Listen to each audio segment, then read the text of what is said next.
नमस्कार दोस्तों।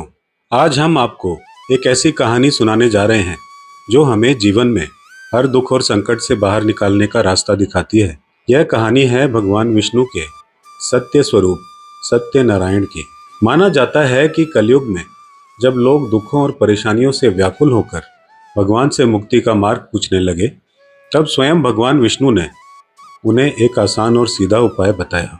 उन्होंने कहा, हे मेरे प्रिय भक्तों, कलयुग में जो भी मनुष्य सत्यनारायण भगवान का व्रत करेगा और उनकी कथा सुनेगा, उसके जीवन में सभी संकट दूर हो जाएंगे।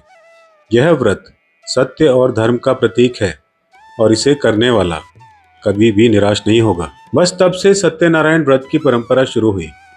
इस कथा में 5 अध्याय हैं, जिनमें अलग अलग पात्रों के माध्यम से हमें यह बताया गया है कि सत्य का पालन करने और भगवान पर विश्वास रखने से कैसे जीवन में चमत्कार होते हैं। कथा के पहले अध्याय में एक गरीब ब्राह्मण भिक्षा मांग रहा था।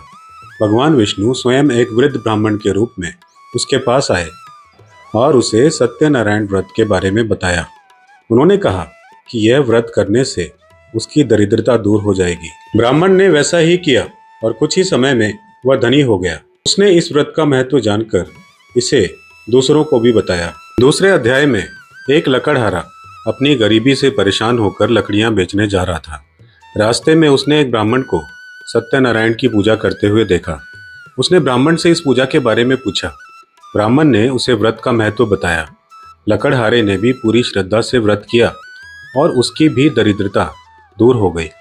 उसने संकल्प लिया कि वह हर महीने यह व्रत करेगा। तीसरे अध्याय में एक साधु नामक व्यापारी की कहानी है। वह व्यापार के लिए अपनी नाव में सामान लाद रहा था।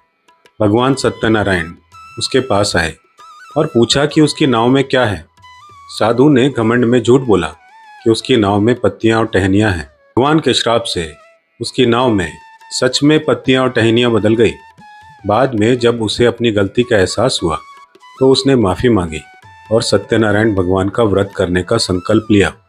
उसकी ईमानदारी और व्रत से उसकी नाव फिर से सामान से भर गई। चौथे अध्याय में राजा और एक व्यापारी के बीच की कहानी है। राजा ने भगवान सत्यनारायण का प्रसाद खाने से मना कर दिया और उनका अपमान किया। इससे भगवान सत्यनारायण नाराज हो गए और राजा के सभी घोड़े और धन नष्ट हो गए। बाद में जब राजा को अपनी गलती का एहसास हुआ तो उसने पश्चाताप किया और विधि विधान से पूजा की। इससे उसके राज्य में फिर से सुख समृद्धि लौट आई। 5वें और अंतिम अध्याय में राजा की कहानी का समापन होता है। यह कथा हमें सिखाती है कि झूठ, घमंड और अनादर से हमेशा नुकसान होता है। सत्य का पालन, श्रद्धा और ईमानदारी ही हमें जीवन में सफल और सुख दिला सकते हैं। तो दोस्तों, सत्यनारायण व्रत कथा सिर्फ एक कहानी नहीं, बल्कि जीवन जीने की एक कला है।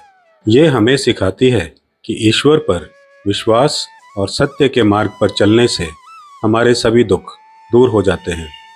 आप भी यह व्रत करके अपने जीवन में शांति और समृद्धि ला सकते हैं।